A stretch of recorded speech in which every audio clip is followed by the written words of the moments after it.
Pedimos que tú bendigas este tiempo, que nos dé fuerza, Señor, y que podamos compartir la palabra y que caiga en buena tierra, en corazones preparados, dispuestos y listos ya para recibir la instrucción, la palabra para hoy. Bendice nuestras vidas, quita todo impedimento, Señor, de la índole que sea, y trae un renuevo y una fortaleza espiritual a nuestras vidas.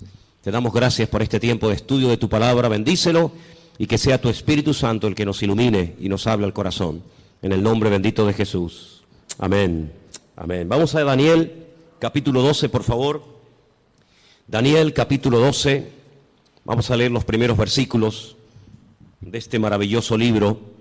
Libro que hay que leer ahora más que nunca, ¿saben? Más que nunca. Hay que leer las profecías, las visiones que tuvo este hombre. Hay dos personas en el Antiguo Testamento que recibieron revelación sobre los últimos tiempos. Solamente dos. Muchos profetas recibieron revelación para su época o para tiempos cercanos a su época. Pero hay dos profetas que especialmente destacan, dos hombres que especialmente destacan por encima de los demás. Uno es el profeta Daniel. Dice la Biblia que muchas de las cosas que él recibió y muchas de las cosas que él dejó escritas en su libro, él no las entendía. Él por fe las escribía y ahí las dejaba, y el Señor le decía, esto es para el fin de los tiempos, para los últimos días. Y otro hombre que dice literalmente en Génesis 49:1, no lo vamos a leer, pero si lo quieren, recuérdenlo. Génesis 19:1, un hombre que antes de morir llama a todos sus hijos, me refiero al patriarca Jacob, y les dice, acercaos, que os voy a declarar lo que va a pasar en los últimos tiempos. Y esa palabra, los últimos tiempos, aparece también con las mismas palabras en el libro de Daniel. Curiosamente, en esa especie de despedida del patriarca Abraham de sus 12 hijos y también de sus nietos, Manasés y Efraín, no les dijo todo lo que probablemente él había recibido, sino que el Señor, como que a pesar de la revelación que este hombre tenía, no contó todo lo que él sabía. Pero en Daniel tenemos muchísima información acerca de estos tiempos en los cuales nos ha tocado vivir. Y a partir del versículo 1 vamos a comenzar a leer, y dice así la palabra del Señor. ¿Lo tienen, hermanos? Daniel 12:1. Realmente, para entender el capítulo 12 hay que comenzar a leer desde el 10. Son capítulos muy largos, muy profundos, y por cuestiones de tiempo no lo vamos a leer hoy. Pero yo les pediría a ustedes que hoy o a lo largo de esta semana lean tranquilamente los capítulos 10, 11 y 12 del libro de Daniel, para que veáis qué información tan tremenda el Señor nos está dando a través de este hombre. En aquel tiempo se levantará Miguel, el gran príncipe, que está de parte de los hijos de tu pueblo. Será tiempo de angustia, cual nunca fue desde que hubo gente hasta entonces. Pero en aquel tiempo será libertado tu pueblo y todos los que se hallen escritos en el libro. Muchos de los que duermen en el polvo de la tierra serán despertados, unos para vida eterna y otros para vergüenza y confusión perpetua. Los entendidos resplandecerán como el resplandor del firmamento, y los que enseñan la justicia a la multitud como las estrellas a perpetua eternidad. Pero tú, Daniel, cierra las palabras y sella el libro hasta el tiempo del fin. Muchos correrán de aquí para allá y la ciencia se aumentará. Y yo, Daniel, miré, y aquí otros dos que estaban en pie, el uno a este lado del río y el otro al otro lado del río. Y me dijo, uno de los varones que estaba vestido de lino, que estaba sobre las aguas del río, ¿cuándo será el fin de estas maravillas? Y oí al varón vestido de lino que estaba sobre las aguas del río, el cual alzó su diestra y su siniestra al cielo, y juró por el que vive por los siglos, que será por tiempo, tiempos y la mitad de un tiempo. Y cuando se acabe la dispersión del poder del pueblo santo, todas estas cosas serán cumplidas. Y yo oí, mas no entendí. Y dije, Señor mío, ¿cuál será el fin de estas cosas? Él respondió, anda, Daniel, pues estas palabras están cerradas y selladas hasta el tiempo del fin. Muchos serán limpios y emblanquecidos y purificados. Los impíos procederán impíamente, y ninguno de los impíos entenderá, pero los entendidos comprenderán. Y desde el tiempo que se ha quitado el continuo sacrificio hasta la abominación desoladora, habrá 1290 días. Bienaventurado el que espere y llegue a 1335 días. Y tú irás hasta el fin y reposarás y te levantarás para recibir tu heredad al fin de los días. ¿Cuántos dicen amén? No es un libro fácil, ¿saben? Es un libro que además hay partes, no todo. Estos capítulos no, gracias a Dios, pero hay otros capítulos que están escritos en arameo. Y aunque se escriben las letras igual, las palabras significan cosas diferentes. Por lo tanto, esos capítulos, yo particularmente en arameo sí los puedo leer, pero no los entiendo porque no hablo arameo. Pero estos capítulos 10, 11 y 12 están escritos en hebreo y son muy interesantes porque hay expresiones, hay hebraísmos, hay palabras que tienen una profundidad, un sentido mucho más profundo que lo que a priori se puede entender, se puede ver, ¿no? ¿Por dónde empezamos? Bueno, hermanos, solamente decirles algo. ¿Os dais cuenta cómo está el mundo? En cuestión de días, en cuestión de semanas, el panorama mundial ha cambiado completamente.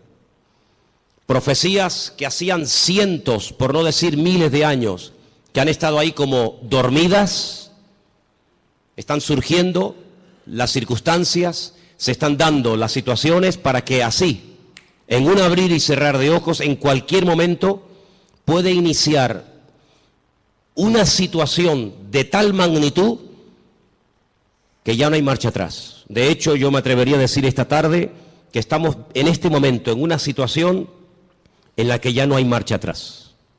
Naciones que antaño se pelearon, ahora se han unido porque tienen un enemigo en común, y los medios de comunicación ayudan y al mismo tiempo no ayudan.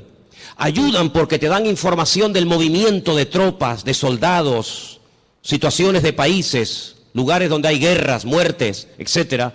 Y en cierto sentido, pues gracias a la televisión, a la radio, a la prensa, a internet, pues te enteras de cosas que están ocurriendo a centenares o a miles de kilómetros y estás al día. Pero por otra parte, ellos cuentan su versión. Ellos te cuentan lo que ellos entienden que está ocurriendo. Pero sin embargo el creyente tiene que tener la sabiduría y la comprensión espiritual para ver mucho más allá y leer e interpretar correctamente lo que está ocurriendo. Hay una profecía que lleva miles de años, vamos a decir entre comillas, dormida, y tiene que ver con la ciudad de Damasco, capital de Siria. Dos profetas, el profeta Isaías y el profeta Jeremías, profetizaron con muchísimo tiempo de antelación que esta capital sería atacada y quedaría prácticamente en ruinas y no quedaría prácticamente recuerdo de ella. No vamos a leer todos los versículos que tengo porque si les digo la verdad, tengo tanto material sobre todo esto que podríamos estar aquí una semana entera sin salir, se lo puedo asegurar. Pero para los que estén tomando nota, y como además esto queda grabado, después ustedes pueden ir a su casa y volver a escuchar el mensaje, Isaías 17:1, Jeremías 49:23, en esa porción está la profecía que va dirigida específicamente a la ciudad de Damasco. La destrucción de esta ciudad, una de las ciudades más antiguas del mundo, junto con, por ejemplo, Jericó y también con la ciudad de Jerusalén y otras. De toda la vida se ha creído que en algún momento Israel atacaría Damasco y la destruiría. De hecho, ha estado en varias ocasiones a punto de destruir Damasco, pero no ha sido así. Son los mismos sirios, peleándose unos contra otros, todos contra todos, los que están destruyendo un país que antaño fue un lugar donde miles y miles de cristianos vivían. Un lugar donde dice la Biblia que el apóstol Pablo se dirigía para perseguir a los cristianos, porque aquello era un reducto, un lugar donde los cristianos se refugiaban. Y dice que mientras iba camino hacia Damasco, la Escritura dice que el Señor le salió en el camino y se le reveló como el camino, la verdad y la vida, como el Mesías. Y fue camino a Damasco que el apóstol Pablo llegó a conocer el Evangelio y al verdadero Mesías. Y fue en la ciudad de Damasco donde fue bautizado. Y fue en la ciudad de Damasco donde lo visitó un hermano, un discípulo llamado Ananías, que dice que oró por él y se le cayeron como escamas de los ojos y pudo entender. Y allí recibe una palabra que marcó su vida. Allí recibe una palabra profética y le dice: mira, el Señor se te ha aparecido en el camino, se te ha revelado, te está liberando. Yo en estos días he estado hablando acerca de varios tipos de ataduras, ataduras espirituales, ataduras físicas, ataduras mentales. El Señor dice: yo te he desatado, yo te rompo toda ligadura de prejuicios, de cultura, de religión, de rechazo a otras naciones, y te libero de tu pueblo y te envío lejos a los gentiles, para que le abras los ojos y para que entiendan lo que tú ya has entendido. Pero también le profetiza los sufrimientos y las torturas y el camino arduo por donde tendrá que pasar hasta llegar a la meta, hasta llegar a la presencia del Señor, ¿verdad?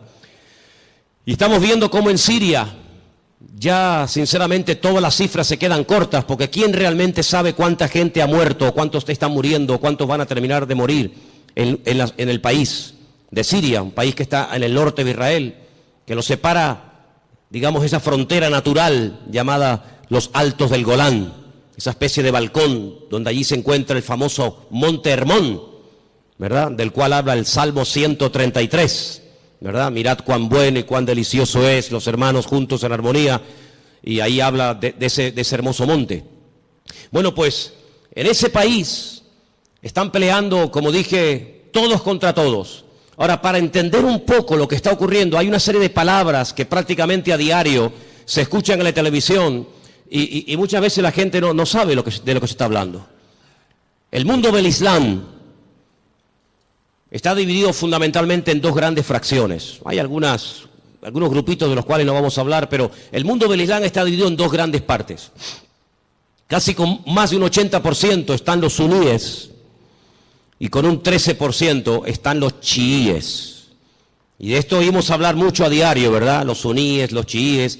Y aunque hay países donde están todos juntos, pero hay después otros países que son mayoría suníes o mayoría chiíes. Por ejemplo, los países donde son mayoría los suníes, con más del 80%, es Arabia Saudita, donde se encuentra la Meca, Kuwait, los Emiratos Árabes, Jordania, Egipto, Pakistán, Afganistán, Yemen y otros más. Los países con mayoría chií, Irán, Persia, como lo llama la Biblia a la cabeza, parte de Irán, Líbano.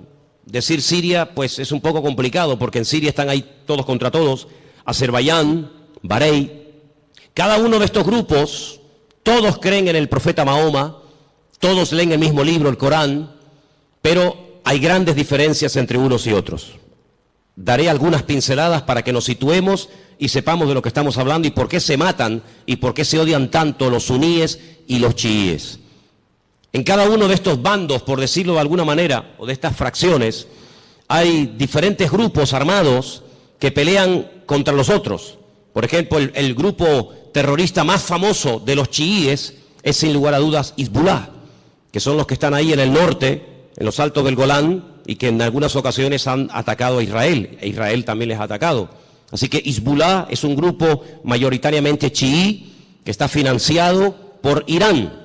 Pero luego en el otro bando, en la parte de los suníes, tenemos al famoso grupo Al-Qaeda, responsables de las famosas Torres Gemelas, tenemos a los talibanes, tenemos al famoso Estado Islámico, ISIS, a los hermanos musulmanes que ganaron y después fueron derrocados en Egipto, y tenemos al grupo Hamas. Hamas significa violencia y es el grupo que en este momento está liberando la franja de Gaza, allí al sur de Israel.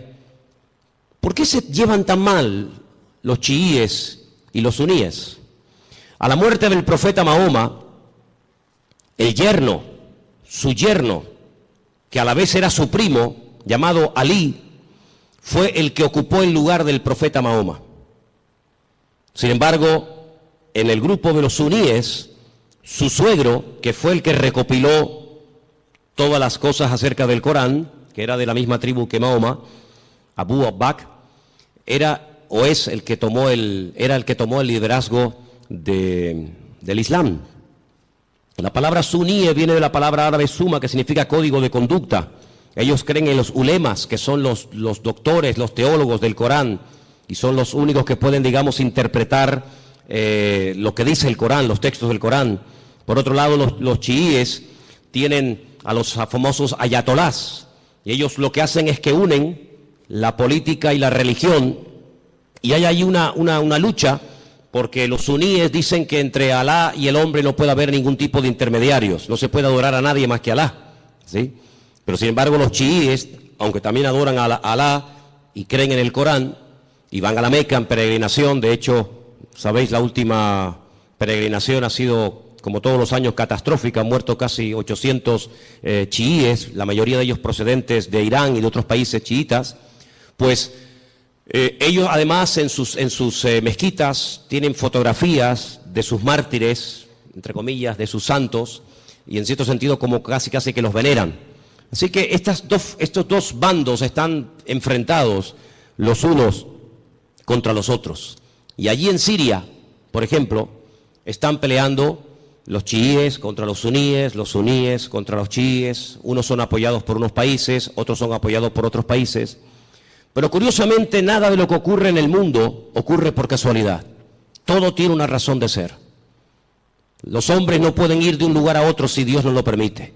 Las naciones no pueden dejar sus territorios y abarcar o conquistar otros territorios si Dios no lo permite. Todos los cambios que está habiendo en la geografía, en la política, en la economía, no es producto de la casualidad ni de la locura de cuatro locos, sino que todo esto es el movimiento que Dios permite que se lleve a cabo para el cumplimiento de las profecías, tanto de Daniel como de Ezequiel y otros grandes varones de Dios, que pronosticaron con cientos y con miles de años de antelación todo lo que iba a ocurrir. Curiosamente, Irán, que no son árabes, no confundan, los iraníes no son árabes, son persas, es el segundo animal, la segunda parte de la figura que vio Daniel en aquel sueño, pues dice que ya se han unido con el gran enemigo del norte, que es Rusia, y ya han comenzado a atacar a los enemigos del presidente de Siria, y ya dentro de pocos días comenzará una invasión por tierra, y ya están allí miles y miles de soldados rusos, armados hasta los dientes, ya están atacando posiciones del famoso Estado Islámico y otros también que no tienen nada que ver con el Estado Islámico. Y mira tú por dónde dos países, uno tremendamente religioso como es Irán y uno tremendamente ateo como supuestamente se cree que son los rusos, pues resulta que se han unido porque dice que van a ayudar, fíjate qué bondadosos y qué maravilla, van a ayudar a un país que está lejos de sus fronteras, pero que tienen que ir a echarle una mano porque si no va a ser destruido. Solamente hay 5 ciudades de Siria que en este momento están bajo el dominio del presidente Bashar, el resto del país está prácticamente destruido o tomado por otras fracciones. Y mira tú por dónde. La semana pasada la costa de Siria y la costa de Israel se llenaba de portaaviones chinos, armados hasta los dientes con armas nucleares, con misiles, con bombas, misiles de largo y de corto alcance, capaces de recorrer centenares y miles de kilómetros. Y mira tú por dónde naciones como China, que no tiene nada que ver con Siria, o Rusia, que está allí con sus problemas, y los iraníes, que tienen también sus problemas recién salidos de todo este follón que han tenido, resulta que ahora se están uniendo como amigos porque van a liberar a Siria. Y nos vamos a quedar con esta información. Nos vamos a quedar simplemente con la idea de que van a ayudar a Siria y cuando se arregle la situación en Siria, cada uno se va a retirar a su respectivo país. ¿Y quién paga esas bombas? ¿Quién paga esos gastos? Los muertos que van a caer por ambas partes, las familias, los uniformes, las balas, los cañones, la gasolina, el gasoil, los aviones, los helicópteros. ¿Por qué todo esto? La Biblia nos dice por qué. Porque el Señor en los últimos tiempos lo que hará es que utilizando entre comillas la excusa de que van a ayudar, de que van a liberar a un país amigo o aliado como puede ser Siria, una vez que lo hayan, digamos, calmado la situación, nada les va a impedir que crucen por el norte y por diferentes partes del país rumbo, como dice la Biblia, a la tierra gloriosa. Porque detrás de todo esto no está simplemente cuestiones políticas o económicas, sino fundamentalmente hay una razón: destruir a Dios y destruir al pueblo de Dios. Israel sabe perfectamente que se encuentra en una especie de callejón, no digo sin salida, porque Israel siempre tendrá salida, y la salida no es mirando a Estados Unidos, la salida no es mirando hacia Europa, sino que, como dice la Escritura, Israel en los últimos tiempos se verá totalmente sola y abandonada, como aquella pobre viuda que se fue cargada o se fue contenta con sus hijos, incluso haciendo honor a su nombre, complacida, y viene del extranjero derrotada y solitaria, sin hijos y sin marido, llamada Noemí, y tiene la pobre Ruth que atenderla en los últimos años de su vida. La Biblia nos enseña que estos últimos tiempos recibe un nombre que nos revela, porque los nombres son muy importantes en la Biblia. Yo siempre he dicho que hay una genética, ¿verdad?, que todos llevamos por dentro, que es hereditaria, pero luego, según la Biblia, el nombre tiene un poder espiritual, una influencia tremenda en las personas. Es una especie de código genético espiritual, ¿verdad? Y esta mujer, cuando viene de Jordania, de Moab, dice que ya no se siente complacida y por lo tanto ya no quiere usar más su nombre, sino que le dice a la gente que le llamen Mará, que significa amargada o entristecida, ¿verdad? Y es interesante ver cómo estamos viendo el inicio de lo que la Biblia habla clarísimamente que va a ser una tercera guerra mundial sin precedentes en la historia. De todas las guerras que Israel ha tenido, que han sido ya 7, de todas ha salido más que vencedora. Le han atacado por todas partes, de noche, de día, en plenos días de fiesta importantes. Por todas partes, de todas y cada una de las guerras que Israel ha tenido hasta el día de hoy, de todas ha salido victorioso. De esta guerra que está a punto de producirse en cuestión de días, semanas o meses, la única forma de salir con vida es que venga el Mesías en persona y les ayude. Esta guerra es una guerra que jamás se ha visto. Hemos leído en esta tarde en el capítulo 12 de Daniel que hay una especie de protección sobrenatural tipificada o representada en un soldado espiritual, en un arcángel llamado Miguel, que aparece en varias ocasiones en distintas partes de la Biblia. Solamente hay 2 ángeles en la Biblia, solamente 2 ángeles en la Biblia, que la Biblia nos revela su nombre, Gabriel y Miguel. La Escritura dice que Josué, antes de entrar a tomar posesión de la tierra, vio a un varón, y la descripción que nos da el libro de Josué se asemeja mucho a la descripción que nos da Daniel en el capítulo 12, y nos da a entender de que este arcángel tremendamente poderoso llamado Mijael, que significa quien como Dios, Mijael, pues es una protección espiritual que Dios le ha asignado a este pueblo. En algún momento puntual, solamente Dios sabe cuándo, este arcángel, este varón de Dios tremendamente poderoso, que contendió con Satanás por el cuerpo de Moisés, dice el libro de Judas, será quitado, será desplazado, y entonces dice que será un tiempo de angustia cual nunca hubo gente, y más que gente, la palabra es naciones. Desde que hay naciones sobre la faz de la tierra, dice la Biblia que nunca el hombre habrá visto una guerra de tal magnitud, con tanta cantidad de soldados, de armamento y de tropas como esta última. Vamos a leer dentro de unos momentos algunos textos de la Biblia, pero es impresionante los datos que la Biblia te da antes de que comience la guerra. Aún no ha comenzado, aún no existía el siglo XX, o el siglo XXI, cuando todo esto se escribió, y los profetas, por revelación del Señor, recibieron los datos concretos y específicos sobre esta guerra. Por ejemplo, nos dice que llegarán a intervenir más de 200 millones de soldados. Jamás ha habido ninguna guerra con tantos millones de soldados. 200 millones de soldados. Esta guerra se describe de una forma tremenda, con unos detalles que te quedas con la boca abierta en 3 capítulos de la Biblia. Creo que sois capaces de recordar estas cifras. Ezequiel 38 y 39 y Zacarías capítulo 14. Ahí tenéis toda la información acerca de esta tremenda batalla que empezará por el norte, capitaneada y dirigida nada más y nada menos que por Rusia. En el capítulo 38 del libro de Ezequiel nos dice algunas cosas muy interesantes sobre este tiempo final.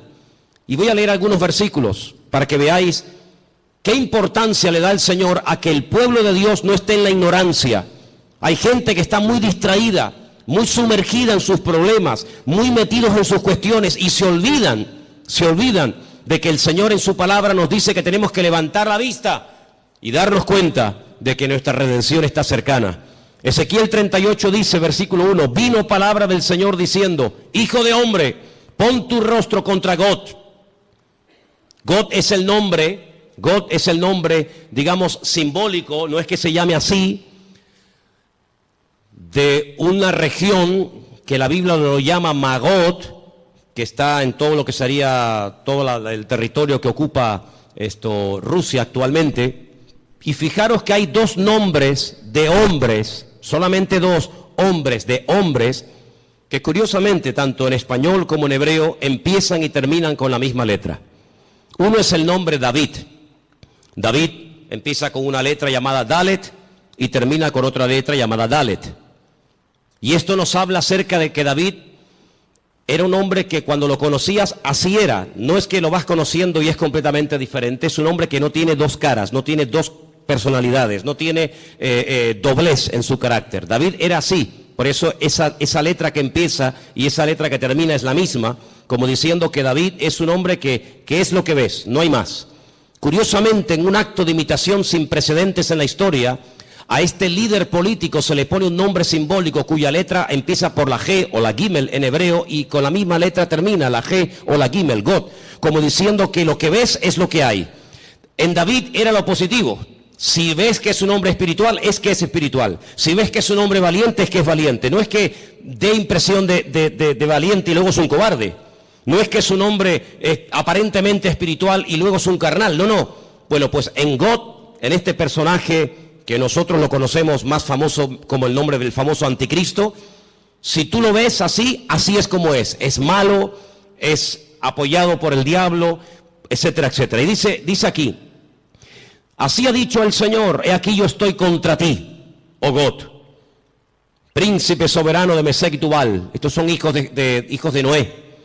Te quebrantaré, pondré garfios en tus quijadas y te sacaré a ti y a todo tu ejército, caballos, jinetes, en todo equipados, gran multitud de paveses, escudos, teniendo todos ellos espada. Y ahora menciona una coalición, no están todos nombrados, una pequeña coalición de naciones que se van a unir. Y menciona Persia, y ya hemos dicho que Persia, ¿quién es? Ok, es Irán. Cus, tenemos Etiopía, tenemos Libia, con otros nombres, todos ellos con escudo, con yelmo, Gomer, sus tropas, la casa de Togarma, los confines del norte, sus tropas. Prepárate, apercíbete tú y toda tu multitud que se ha reunido a ti, y sé tú su guardia. Pero si leemos un poquito más adelante, versículo 15, vendrás de tu lugar de las regiones del norte, y tú y muchos pueblos contigo. Fíjate, todos ellos a caballo, gran multitud, poderoso ejército. Subirás contra mi pueblo Israel. Sí, es inevitable que este hombre ataque a Israel, es inevitable.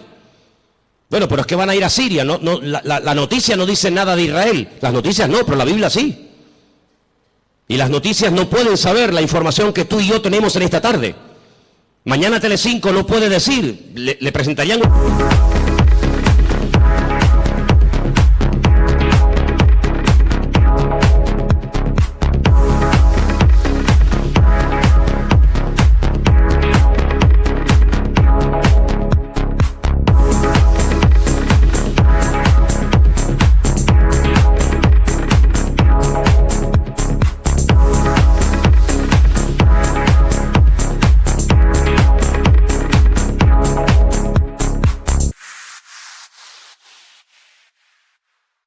denuncia, diría, esta gente está loca.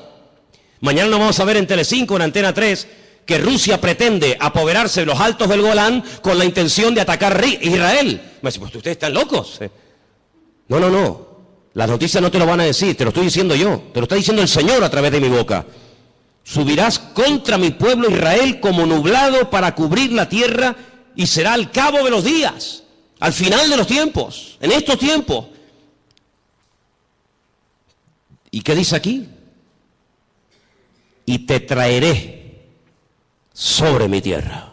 No es que a Putin se le ocurre la genial idea de decir, bueno, vamos a Siria, y ya que estamos a un tiro de piedra, saltamos los altos del Golán, y desde los altos del Golán vemos todo Israel abajo y la machacamos. Total, que son 300 kilómetros de largo para un imperio, para una potencia militar como Rusia, que con una bomba hace así y borra de la faz de la tierra a 10 millones de personas, porque eso es lo que puede tener Israel en este momento, si es que llega ahora mismo a 10 millones de personas viviendo allí.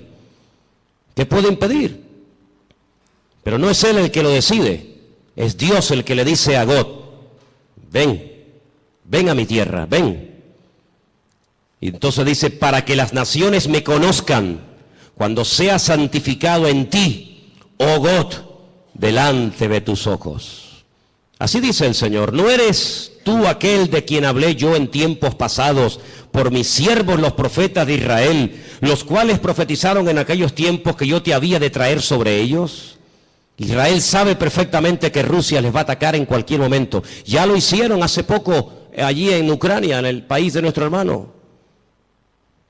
No se cortan un pelo, no tienen ningún problema, tienen afán de expansión, quieren recuperar lo perdido e incluso lo que nunca fue de ellos. No atacaron en un momento determinado un país que no tenía nada que ver con Rusia, como fue Afganistán. La Biblia profetiza que Rusia va a atacar en los últimos tiempos a Israel. En aquel tiempo, cuando venga God contra la tierra de Israel, dice el Señor, subirá mi ira y mi enojo. Tremendo. Pero vamos al capítulo 39. He aquí yo estoy contra ti, oh God, príncipe soberano de Mesed y Tubal. Te quebrantaré y te conduciré y te haré subir de las partes del norte y te traeré sobre los montes de Israel. Otra vez. Te sacaré tu arco de tu mano izquierda y te derribaré tus saetas en tu mano. Sobre los montes de Israel, ahora viene la palabra tremenda. Sí, es verdad, Rusia atacará a Israel, pero sobre los montes de Israel caerás tú y todas tus tropas, y los pueblos que fueron contigo, y aves de rapiña de toda especie, las fieras del campo, le he dado por comida.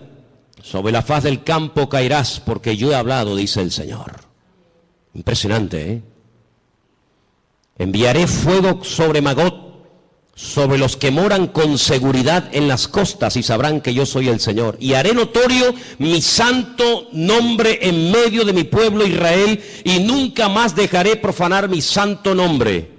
Y sabrán las naciones que yo soy el Eterno, el Santo de Israel. He aquí viene y se cumplirá, dice el Señor, este es el día en el cual yo he hablado.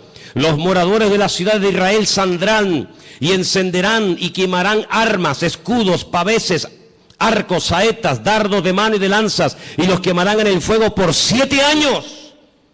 Durante 7 años tendrán combustible, tendrán armamento de todo lo que abandonaron estas tropas tremendas. No traerán leña del campo ni cortarán de los árboles, sino quemarán las armas en el fuego y despojarán a sus despojadores y robarán a los que les robaron, dice el Señor. En aquel tiempo, qué tremendo. En aquel tiempo, yo daré a God lugar para sepultura allí en Israel. Allí va a ser enterrado este personaje que lo llamamos el anticristo, que Ezequiel lo llama God. Allí va a ser enterrado, y después le voy a decir cómo el Señor es tan misericordioso que permite que el anticristo o God, ¿por qué el Señor permite a un personaje tan ruin y tan malo que sea enterrado en Israel y no despedazado, comido por las fieras? Vais a ver qué misericordioso es el Señor. En aquel tiempo yo daré a God lugar para sepultura allí en Israel, en el valle de los que pasan al oriente del mar, obstruirá el paso a los transeúntes, pues allí enterrarán a God y a toda su multitud, y lo llamarán el valle de Hamón God, que significa la multitud de God. La casa de Israel los estará enterrando por 7 meses. ¡Qué matanza, hermanos! 7 meses enterrando cadáveres. Impresionante, ¿eh? Versículo 13. Los enterrará todo el pueblo de la tierra, y será para ellos célebre el día en el que yo sea glorificado, dice el Señor. Tomarán hombres a jornal que vayan por el país con los que viajen para enterrar a los que queden sobre la faz de la tierra, a fin de limpiarla, y al cabo de 7 meses harán el reconocimiento. Pasarán los que irán por el país, y el que vea los huesos de algún hombre pondrá junto a ellos una señal, hasta que los entierren los sepultureros en el valle de Amón-Gad. Versículo 21, pondré mi gloria entre las naciones, y todas las naciones verán el juicio, mi juicio que habré hecho, y mi mano sobre ellos. Es increíble, ¿no? Como el profeta Ezequiel pudo describir con una exactitud tremenda cuánto tiempo estarán enterrando cadáveres, cuántos años quemando armamento al fuego. ¿Quién es este hombre, God? Si ustedes estudian los nombres de los hijos de Noé, porque de ahí arranca todo, una de las cosas que tenemos que tener bien claro es que el futuro está escrito, está codificado en el pasado. Todo está escrito en el Génesis. Y para poder comprender lo que va a pasar en el futuro, hay que saber lo que pasó en el pasado. 3 hijos tuvo Noé: Sem, Can y Jafet. Cuando Noé sale del arca, planta una viña, dice la palabra de Dios que se emborrachó, perdió el control, se emborrachó, quedó desnudo en medio de su tienda. Y uno de sus hijos, Can, dice el texto hebreo, que se rió, se burló de su padre, no lo cubrió, no lo tapó, lo humilló, se lo contó a sus hermanos, incluso hasta intentó propasarse con su propio hermano, con su propio padre. Sus 2 hermanos fueron de espalda caminando y taparon a su padre. Fíjate qué misericordioso es el Señor, que este personaje que es descendiente de Jafet, no de Can, no de Sem, sino de Jafet, por haber cubierto a su padre, él será cubierto con tierra en los últimos tiempos, en la tierra de Israel. El refrán dice, midá keneged midá, lo que siembras es lo que cosechas, medida por medida. ¿Por qué esperó el pueblo de Israel por María? Al fin y al cabo era una, el resto era tanta gente, 2 millones de personas. ¿Por qué esperó todo el pueblo por María? Porque María, cuando Moisés era pequeño, esperó a ver cuál era el futuro de su hermano Moisés, y no se fue hasta que la hija del faraón lo adoptó y se lo llevó al palacio. Y por ese acto de esperar, de preocuparse por el futuro de su hermanito, que en aquel tiempo era un bebé de 3 mesitos, por ese acto de misericordia y de amor y de interés, años más tarde, el pueblo la espera a ella. Y siempre es así. De ahí que Pablo diga a los Gálatas, si queréis cosechar, tenéis que sembrar, pero sembrar abundantemente para poder cosechar abundantemente. Así que este personaje está a punto de aparecer. Este famoso anticristo está a punto de aparecer, pero ya lo hemos dicho en muchas ocasiones, que en los últimos tiempos habrá una influencia de una institución religiosa que describe perfectamente el libro del Apocalipsis, que dice cómo se visten, dónde están, cómo hablan, cómo no hablan, etcétera, etcétera. Es increíble el impacto que en tan poco tiempo ha producido el Papa Francisco. Es increíble, ¿no? En tan poco tiempo le ha caído bien a todo el mundo. No hay nadie que diga nada malo de Francisco. Fue a Israel y a los judíos, a los rabinos les cayó bien. Incluso llegó a ir al muro de los lamentos y puso su petición entre las rendijas del muro. Después se fue con Abu Hamas, el presidente de la autoridad palestina, y le cayó estupendamente y casi se hicieron amigos y rezaron juntos mirando hacia la Meca. Se fue a Turquía y en la famosa mezquita de Turquía, orando hacia la Meca, le cayó de maravilla a los musulmanes. A todo el mundo le cae bien, a los artistas, incluso a los ateos. Recientemente escuchaba a un político ateo que decía, me cae muy bien este hombre, aunque yo no soy creyente ni creo en Dios, pero me cae muy bien este hombre. Dieron la vuelta al mundo en cuestión de minutos las declaraciones que hizo en un avión mientras viajaba, cuando le preguntaron por los homosexuales, por los gays, y él dijo, ¿quién soy yo? ¿Quién soy yo para juzgar a los gays? Y todo el mundo comenzó a decir, la iglesia está cambiando, Qué diferente, la postura de este Papa en comparación con los otros dos que eran tan intransigentes y tan radicales. ¿Quién soy yo para juzgar? No pasó mucho tiempo y ya hizo juicio sobre uno de sus trabajadores. Ayer un sacerdote, dice él, que salió del armario porque Dios así se lo había pedido y así lo había querido, y fulminantemente fue destituido, ¿no? Qué contradicción con las declaraciones del avión, ¿no? Pero en los últimos tiempos la Biblia nos enseña que habrá una especie de religión que le va a caer bien a todo el mundo. Será capaz de ir con los musulmanes, con los judíos, con los cristianos. Dicho sea de paso, hace muy poco tiempo este Papa se fue por primera vez en toda la historia con un pastor muy conocido por nosotros a una iglesia evangélica en la ciudad de Caserta, en Italia, donde yo estuve ahora hace unos días. Estuvo con un montón de pastores que vinieron de Argentina, puesto que el Papa es argentino, y allí tuvieron un culto donde él estuvo como uno más. Hicieron un tiempito de oración, y él hizo una oración incluso, y todos participaron, y se sacaron fotografías, y todo el mundo, qué contento, ¿verdad? La Biblia nos enseña que las rameras son capaces de irse con gente mayor y con gente joven. Las rameras son capaces de irse con gente sin dientes y con gente con dentadura perfecta.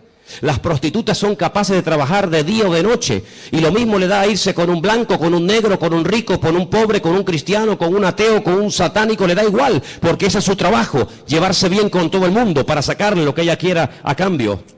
Y la palabra de Dios nos enseña que en los últimos tiempos la política y la religión se casarán y se unirán. Qué tremendo los lugares y las conversaciones que últimamente está manteniendo el Papa y muchos políticos viajando de un lugar para otro. Todo está preparado.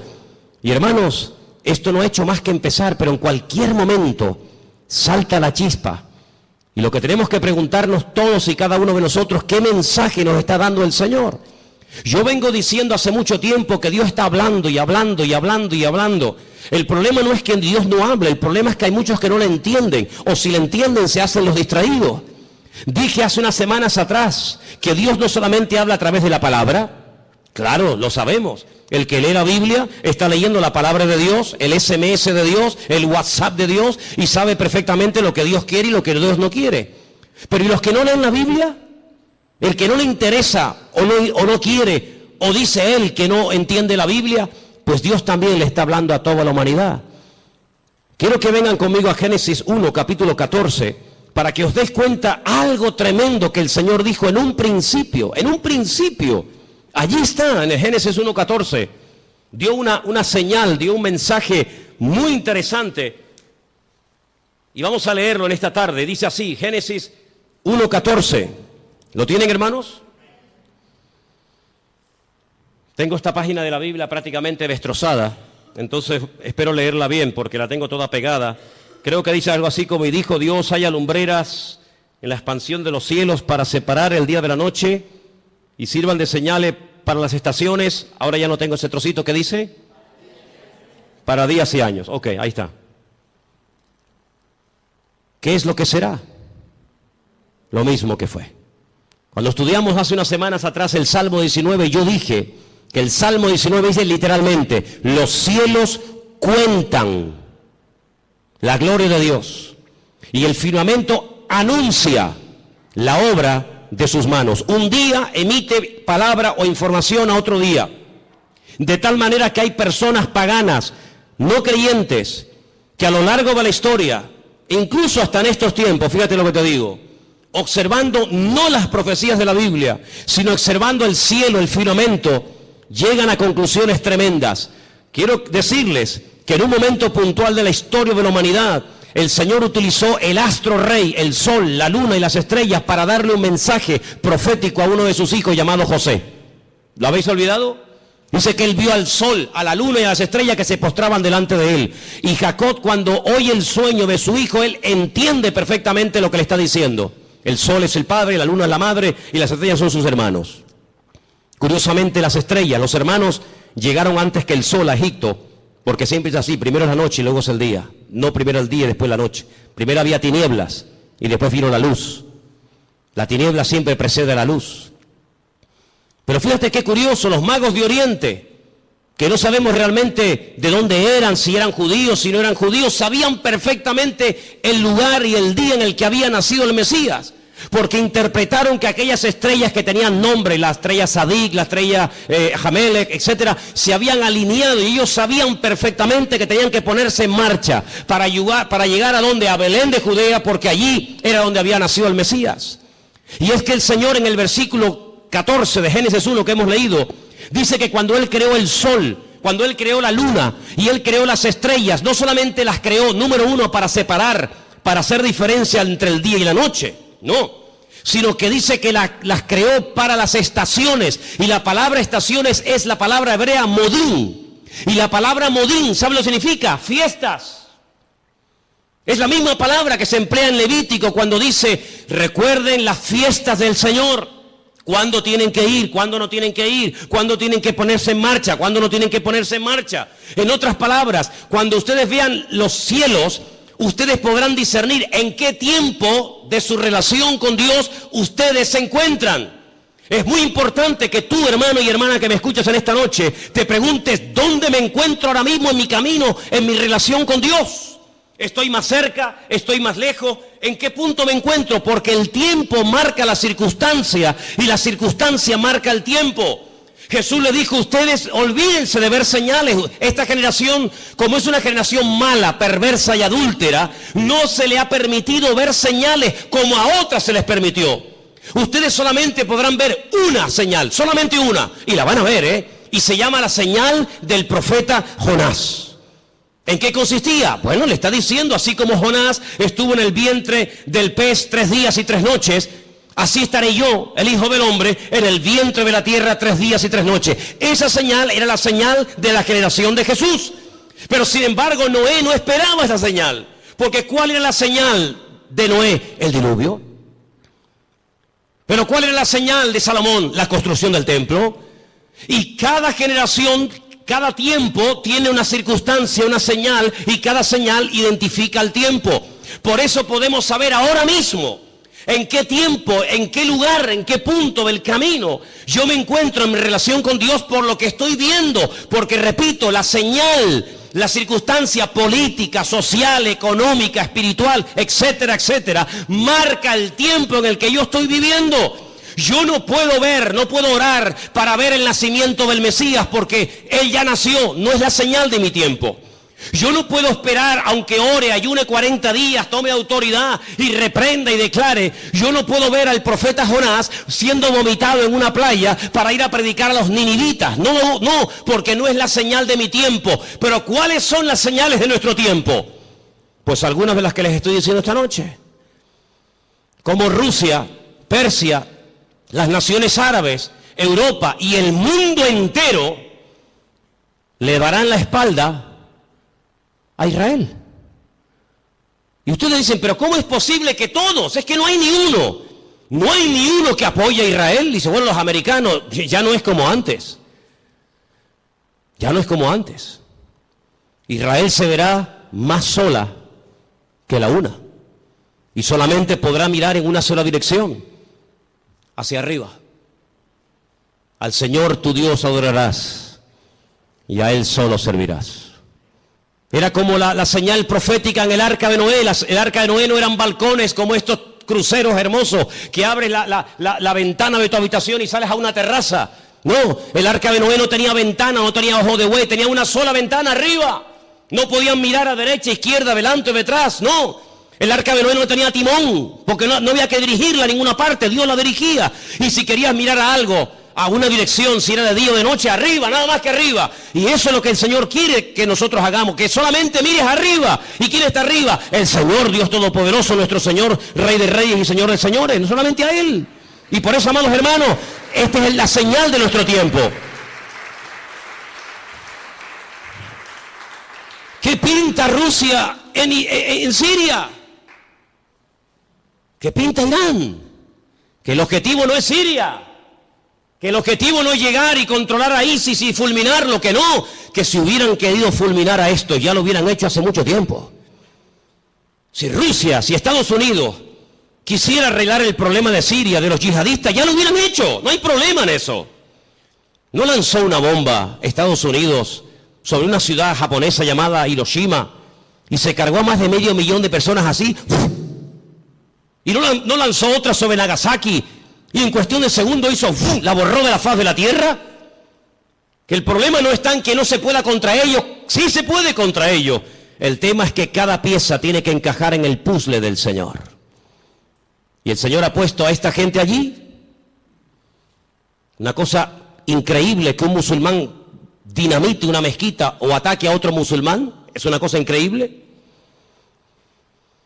Que le prenda fuego a un cuerpo de un hermano musulmán, es una cosa inconcebible dentro del Islam, porque el Islam no es eso. Pero con esa excusa, las potencias se están uniendo, pero no se dan cuenta de que es el Señor el que les está diciendo, vengan, vengan. Y al final dice que el Señor los llevará a un gran valle, y quiero leer y terminar con esto, porque les digo, tengo material para estar aquí un año, pero en Zacarías capítulo 14, y después la última porción la leeremos en Joel, es el Señor el que le dice a las naciones, vengan que yo les voy a juzgar en el valle de la decisión, valle de Josafat. Zacarías capítulo 14, ¿lo tienen, hermanos? ¿Sí? Dice así la palabra del Señor. He aquí el día del Señor. Viene y en medio de ti serán repartidos los despojos. Porque yo reuniré a todas las naciones para combatir contra Jerusalén. Es el Señor el que permite que vayan a hacer guerra contra Jerusalén. No es una mente loca o sádica o fanática. Es el Señor. La ciudad será tomada, las casas serán saqueadas y violadas las mujeres. La mitad de la ciudad irá en cautiverio, mas el resto del pueblo no será cortado de la ciudad.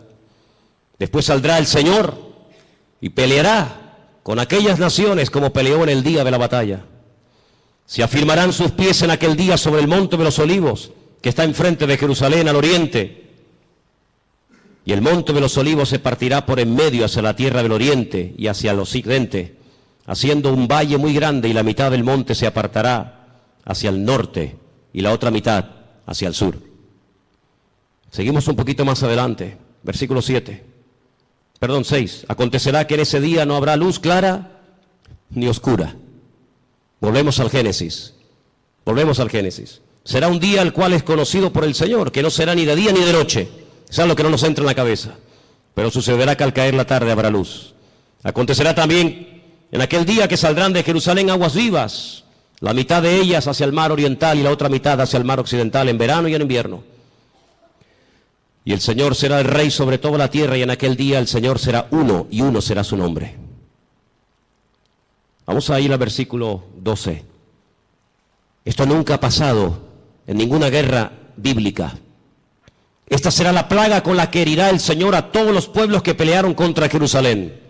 La carne de ellos se corromperá estando ellos sobre sus pies. No es que cuando te pegan un tiro, te meten una puñalada, te duele y te caes poco a poco al suelo. No va a pasar así. Va a ser algo fulminante. La carne de ellos se consumirá estando sobre sus pies. Se consumirán en las cuencas sus ojos y la lengua se les deshará en la boca. Y acontecerá en aquel día que habrá entre ellos gran pánico, enviado de parte del Señor, y trabará cada uno en su mano a su compañero, y levantará su mano contra la mano de su compañero. Se matarán unos a otros. Algo milagroso. Sigo más adelante, versículo 15. Así también será la plaga de los caballos, de los mulos, de los camellos, de los asnos, y de todas las bestias que estuvieren en aquellos campamentos. Todos los que sobrevivieren de las naciones que vinieron contra Jerusalén subirán de año en año para adorar al Rey, al Señor de los ejércitos, y a celebrar la fiesta de los tabernáculos. Y pueden seguir leyendo para que veáis qué cosas tan interesantes se dicen ahí. Aquí predice la Biblia que las armas químicas, bacteriológicas y nucleares se van a usar, hermanos. No te quepa la menor duda. Estando de pie, se desmigajan, desaparecen como si fueran polvo, como si fueran ceniza. Así describe el profeta Zacarías la muerte de la gente en esta batalla, en el valle de Josafat, valle de Megido. Napoleón, cuando llegó a Israel, visitó el valle de Josafat o el valle de Megido y dijo: este valle está preparado para librar una gran batalla. Y efectivamente, en ese lugar dice el Señor que es como una olla, como un lagar. El Señor entrará allí en juicio con todas las naciones, 200 millones de soldados, tierra, mar, aire, por todas partes. Árabes, europeos, de todas las partes del mundo, peleando por conquistar Israel, por arrasar de la faz de la tierra a este pueblo, por conquistar Jerusalén y por decir, hemos ganado, hemos vencido, hemos humillado al Dios de Jacob, al Dios de Isaac y al Dios de Abraham. ¿Qué les parece? Ya no es una guerra contra hermanos, ya no es una guerra con una familia, ya no es una guerra contra otro país, ya es una guerra contra el mismísimo Dios. Cargarse a Dios, borrar a Dios de la faz de la tierra. Pero hay una señal que está apareciendo en los últimos tiempos, y te la dejo ahí para que medites en ella. Y dice la Biblia literalmente lo siguiente: el sol se convertirá en tinieblas y la luna en sangre antes de que venga el gran día y espantoso del Señor. Qué curioso, ¿no? Hasta Dios hablando a través de los eclipses, a través de las famosas lunas de sangre, que curiosamente tanto el año pasado, 2014, como este año 2015, siempre han aparecido coincidiendo o con Pesaj, la Pascua, o con la fiesta de los tabernáculos. Qué curioso, el año pasado y este año otra vez volvió a aparecer una cuarta luna roja en el día de Pesaj o de Pascua, y recientemente, hace unos días, en la fiesta de los tabernáculos. Dios hablando, porque un día emite palabra, otro día, los cielos cuentan la gloria del Señor. Lo que puedo decir con todo esto es que nos queda poco tiempo. La humanidad va a entrar en un callejón sin salida, pero dice la Biblia que tenemos que velar, tenemos que orar, buscar del Señor más que nunca, no perder el tiempo. No dejes que el enemigo te robe la paz, ni dentro de tu casa ni fuera de tu casa. No dejes que el enemigo arrebate la bendición que tanto le costó al Señor ganar en la cruz por ti y por mí. Así que en esta tarde es tiempo de acercarnos al Señor, es tiempo de decirle: Señor, recompón mi vida, restaura. Hay voces por aquí, voces por allá, el mundo se está cayendo a pedazos, la ciencia aumentará, la gente corre de un lado para otro, gente de oriente a occidente, de aquí para allá. Pero todo esto es la señal de que pronto te corre de un lado para otro, gente de oriente a occidente, de aquí para allá. Pero todo esto es la señal de que pronto viene el Señor a buscar a su pueblo. ¿Cuántos dicen amén? Cierra tus ojos, hermano. Cierra tus ojos. Lee tranquilamente hoy en casa Ezequiel 38, Ezequiel 39, el libro de Joel, las cartas de Pablo, el libro de Apocalipsis, el libro de Daniel, y te vas a dar cuenta de que el Señor está hablando por todas partes, para que despertemos del sueño, para que nos demos cuenta de que el tiempo se acorta y que no hay tiempo que perder. Señor, en esta tarde nos vamos a acercar ahora a tu mesa con acción de gracias. Queremos participar con gratitud, reconociendo tu soberanía, reconociendo tu autoridad. Nos ponemos bajo tu cobertura, Señor. Nos ponemos, Señor, en tus manos. Pedimos que bendigas este pan, este vino, símbolos de tu muerte, de tu victoria, de tu resurrección, de tu venida. Y que en esta tarde lo hagamos, como dice la palabra del Señor, dignamente, valorando cada cosa que tú has hecho por nosotros, Padre. Bendice este tiempo y que podamos salir esta tarde de este lugar renovados, bendecidos y fortalecidos. Abre nuestros ojos para que podamos ver todo lo que está ocurriendo, cómo las profecías se están cumpliendo de una forma tremenda. En el nombre bendito de Jesús. Amén, amén. Vamos a ponernos de pie, por favor, en esta noche, hermano.